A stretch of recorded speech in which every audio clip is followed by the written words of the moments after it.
Welcome to OTN CloudWorld DC. I'm your host, Javed Mohammed, Cloud Community Manager. And we're very pleased to have with us today Dan Koloski, who's the Senior Director of Product Management.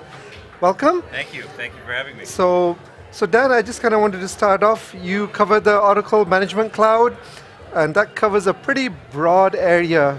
It covers everything from monitoring, management, analytics. Give us kind of your quick 2-minute summary of what you've presented today about this space. Sure. So Oracle Management Cloud is a suite of next generation management and monitoring solutions. It's offered completely as a service on Oracle Cloud. And the idea of Management Cloud is that we've built a big data platform for IT operations. And we've done that because IT operations is needing now to cope with the reality that application delivery timeframes have compressed. We're moving a lot faster, we're spinning a lot faster, thanks to the agility that cloud provides. So the way we manage things then in production needs to change as well. We need to be able to adapt to that constantly changing environment, and that required essentially a rebuild management regime built from scratch, which is what we've done over the last couple of years with Management Cloud. Okay, so excellent. So if you would kind of look at the bigger landscape, there's a lot of challenges in terms of moving to the cloud.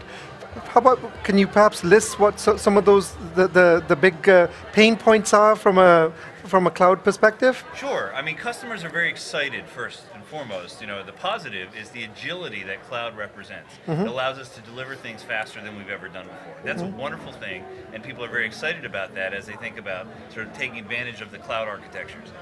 The trade-off that carries is that as we bring things to market more quickly and we have the ability to change them more often, we need to be able to manage those things on an ongoing basis. Ultimately, the goal of all of this is to provide a set of services, a set of applications that are consumed by end users, and the end users have a good experience.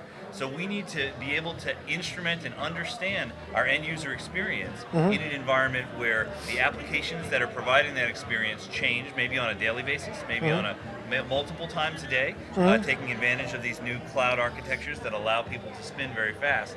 We also need to cope with the fact that our definition of an end user is also changing. So traditionally an end user was somebody sitting behind a PC interacting with a browser, but now my end user is somebody using a smartphone. Maybe they're using an iWatch, maybe they're using Google Glass, maybe it's not a person at all, but in fact an Internet of Things device that is communicating with a business service and an application.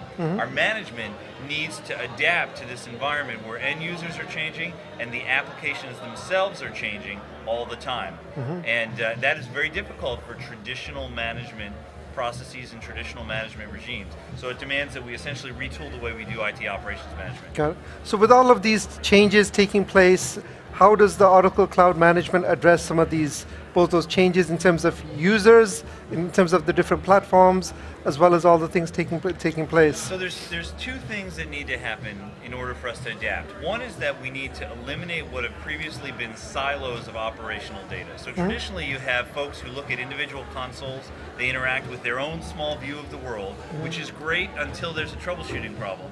And then people are not talking to each other. So you have these war room scenarios where people are constantly pointing fingers, trying to figure out what's going on.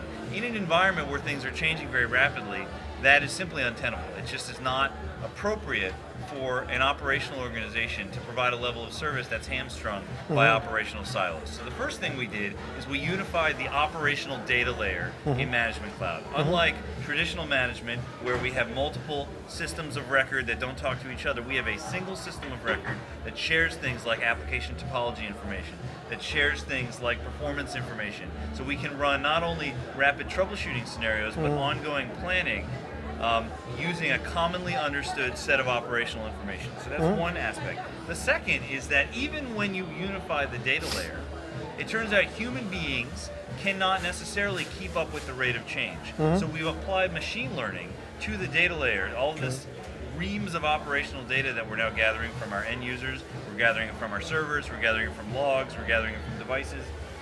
We can apply machine learning algorithms against that data to actually come up with useful insights in a situation where we have massive amounts of data flowing through our operational portfolio from a variety of sources that are changing all the time. So unified data layer, machine learning algorithms allow us to operate at the speed at which we desire to deliver these new applications to market. Great. You mentioned war rooms, so I'm just kind of wondering, so does that mean Oracle is contributing to world peace by getting rid of the war room? We are doing everything we can to get rid of the war room.